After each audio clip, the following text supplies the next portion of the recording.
Welcome back, guys. So when we left off, the colonies broke up with Great Britain. It's over. We're done. Great Britain not willing to accept it. And that is why we fight the Revolutionary War. And so before we go into the battles, today we're going to look at the backdrop of the colonies. What is going on in the colonies right before this war breaks out into the big war that we know that it does become.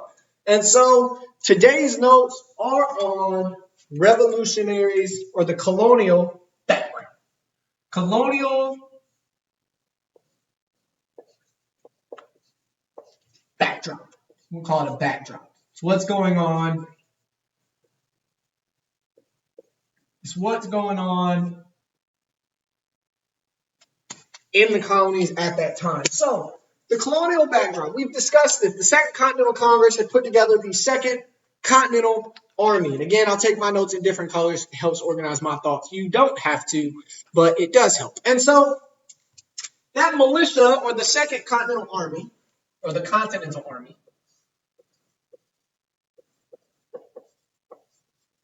the Continental Army, all right, they have strengths and they have weaknesses. And so first, let's create a two-column chart, right? And let's look at the strengths first.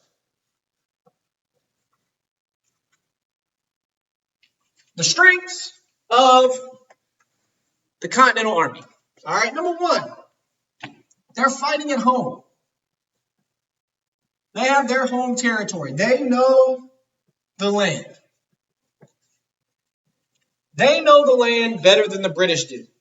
So they know the best places to set up camps, to set up forts. And so it's their home territory. They know where they are.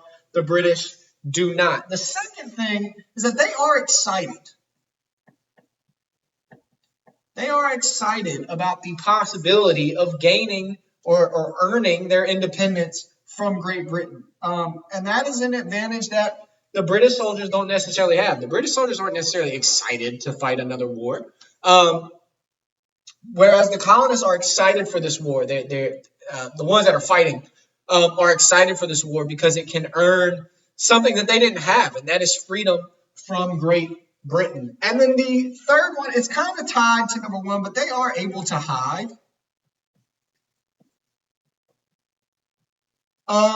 Because the Continental Army is more of a essentially a colonial militia. It's a bunch of militias that are put together. So they're able to hide in plain sight. They know each other, but because they don't all necessarily wear a uniform, they're able to hide right in plain sight. You can always identify the British by the red coats, the military uniform. And so you knew those are British soldiers, whereas the colonial Continental Army isn't necessarily set up and operating in that manner. And so, but just like there are strengths, there are also weaknesses. And so let's look at some of the weaknesses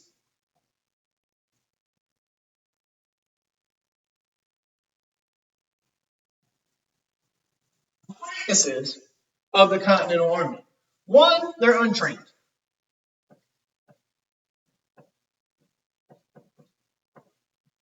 They know how to shoot, but they're still not a trained professional military like the one that they are about to go up against in Great Britain. So they're not trained on maneuvers and tactics. They know how to shoot, and that's really it. They've never had the time or the opportunity to come together and train on tactics and movements and things of that nature. So they are relatively untrained going into this war. The second, they don't have any money. There's no money to put into the colonial, the Continental Army. Because again, at this point, they're a British colony. And so if they needed money, that would essentially have to be backed by Great Britain. And they're not going to do that to go up against themselves in a war. And so there is no money. And then the second thing, they have no navy, which again is critical because that just allows the soldiers, the British soldiers, to just sail on over. Just come right in, because they have no way to stop them. They don't have a navy with naval ships to try and meet them out before they ever get to the coast, or to maybe sink some of their ships and get rid of maybe attempt to get rid of that numbers advantage that Great Britain does have. So they're untrained, they have no money, they have no navy, but the excitement and the ability to hide in plain sight in that home territory, they believe it outweighs the negatives, and they are prepared and ready to fight. At least the army is. The rest of the colonies, which they're not the United States yet, but for the sake of the notes, we're going to call them the USA. We're going to call them the United States of America. And the problem is, while the Continental Army is excited and ready to go, the rest of the United States may not necessarily feel that way because the United States, or the colonies specifically, they are divided. They are divided. And they're divided into three sections, which we've talked about. The first one are the Loyalists. And the Loyalists not only didn't want to fight, they didn't want independence. The Loyalists didn't want independence at all.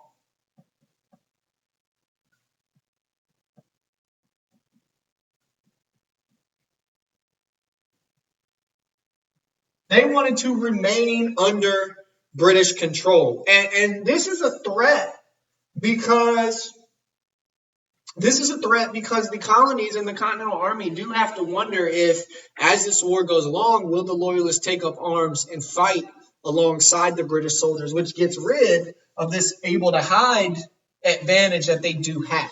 So the Loyalists don't want independence, and for the sake of geography, we know they are mainly in the south. This is mainly the southern colonies.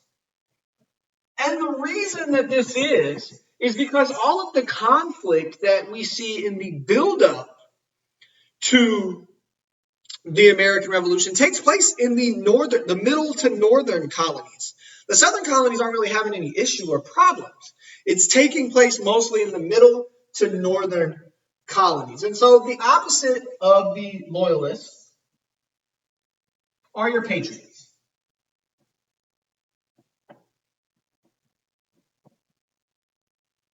You got your patriots, and your patriots want independence.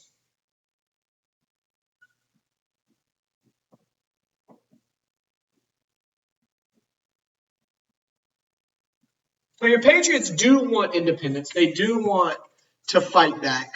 And they are mostly in your Continental Army. And these are, like I said, your mid to northern colonies.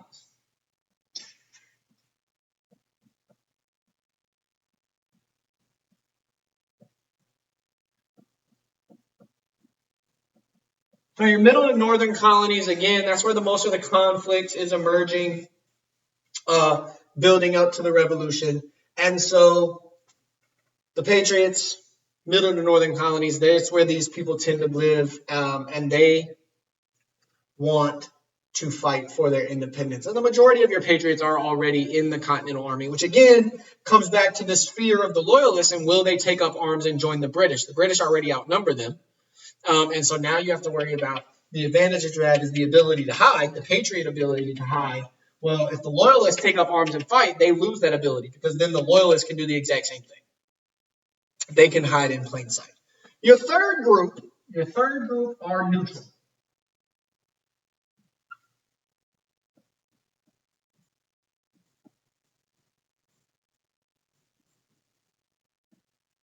And your neutralists are all over. These are guys that don't pick a side. They are all over the colonies at this point.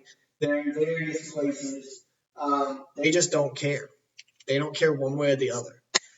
And essentially what ends up happening is that the fact that patriots and loyalists, this number tends to be about the same as far as the number of people in each one and the percentages of each one, it turns into a campaign, ironically, a campaign of sorts to attract the neutralists, to bring the neutralists to their side. We need you to join us. The patriots wanted to change neutralists' mind to fight on for the patriot and the Continental Army cause. The Loyalists wanted to gain neutralists to fight for the British and we don't need independence cause. And so it turns, like I said, into a campaign of sorts to kind of try and win over the neutralists as we go.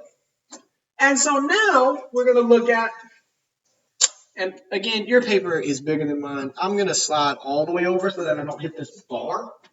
But now we're going to look at some important people, some people that I want you to know as we get into this war. So some important people.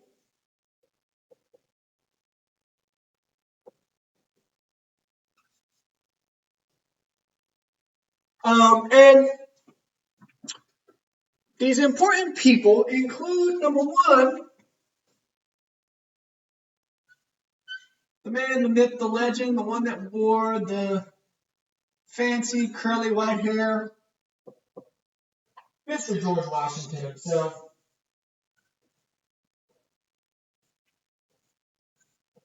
And again, we've talked about this, we've discussed this before. The selection of Washington to lead the Continental Army is a direct hope to get some of the loyalists to come to the Patriot side, because Washington is a Southern general from Virginia. And they select him hoping that the selection of a Southern general will garner support from the South. Doesn't necessarily work, at least not right away. But Washington is number one.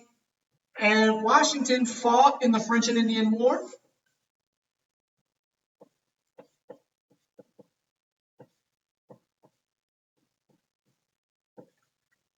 And it is his fighting in the French and Indian War that kind of gains him that fame that ultimately leads to his being selected as the general and leader of the Continental Army. But what's not often talked about is most of he loses a lot.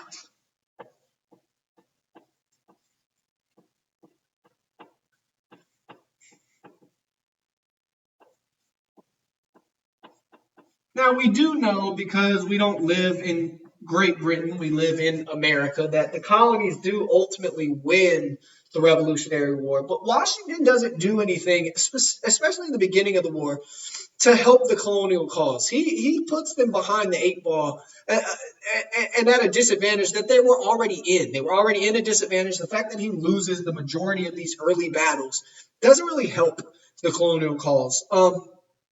Now, we know he does eventually make a comeback because, again, we don't live in Great Britain. We live in America. But we're going to talk more about Washington and his moving forward in the war. But right now, we know he gained his fame in the French and Indian War.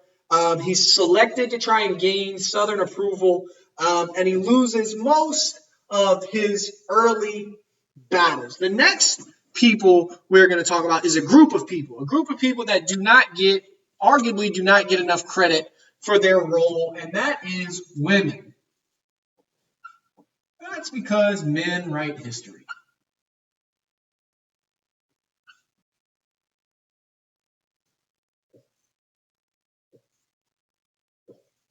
And these women play integral, very important roles in the Revolutionary War because they are nurses. And the nurses are very important because again, it's a numbers game. The British have more soldiers, more people to fight. And so the nurses' ability to nurse colonial soldiers or colonial militiamen back to health and to a point that they are able to fight is integral, is very important to the colonial cause. And so they are your nurses. They're your cooks. They are out on the battlefield helping soldiers, healing soldiers back to health, cooking food so that soldiers do not starve to death. And most importantly, they are able to operate as spies. They are your spies. It was much easier. British soldiers are male, and they've sailed across the Atlantic Ocean. They're now sitting here in the colonies, and they want a female companion. And so these women are able to put their lives on the line because if they are caught, they are ultimately going to be killed. And they play the role of spy. They befriend these soldiers and are able to get secrets from them that they are able to then report back to the colonies. And so there's nurses, there's cooks, there's spies. The most important one, I'm going to give you an extra credit opportunity, is Molly Pritchard.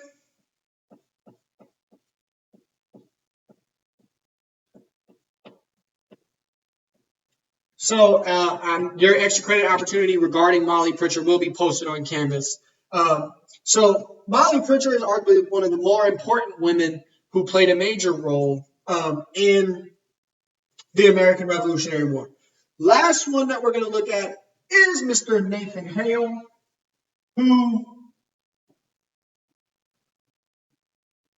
Nathan Hale is a spy. That's a magnifying glass like a detective would have. I don't know. I'm a poor drawer, but you get the point. Nathan Hale operates as a spy for the colonial cause. Nathan Hale begins as a teacher.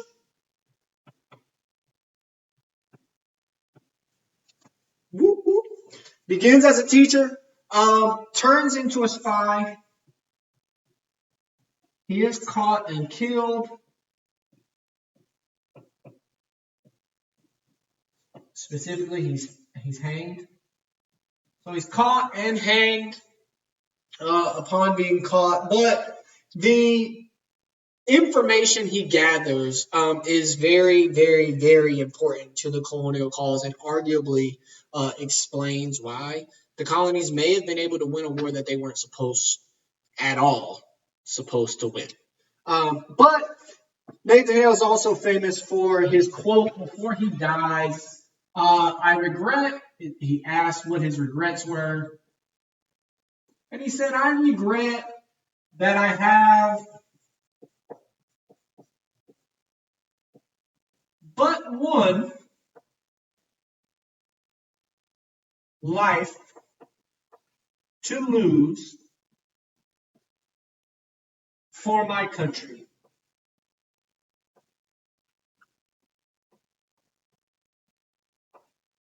Essentially saying that, he'd do it again. Even if he knew the outcome and he knew he would get caught, he would do it again. And it is that fever and that rhetoric that helps drive the colonial cause and essentially to help gain more people. But we're going to stop here for now. As we move forward, we're going to go into some of the battles, some of the actual fighting. What takes place? The seesaw. How does America or the colonies at this point overcome the biggest and the baddest army on the planet at the time? Major underdog story. Everyone loves a good underdog story.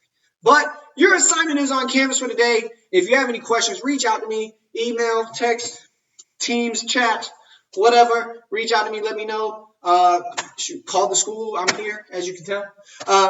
But have a great day.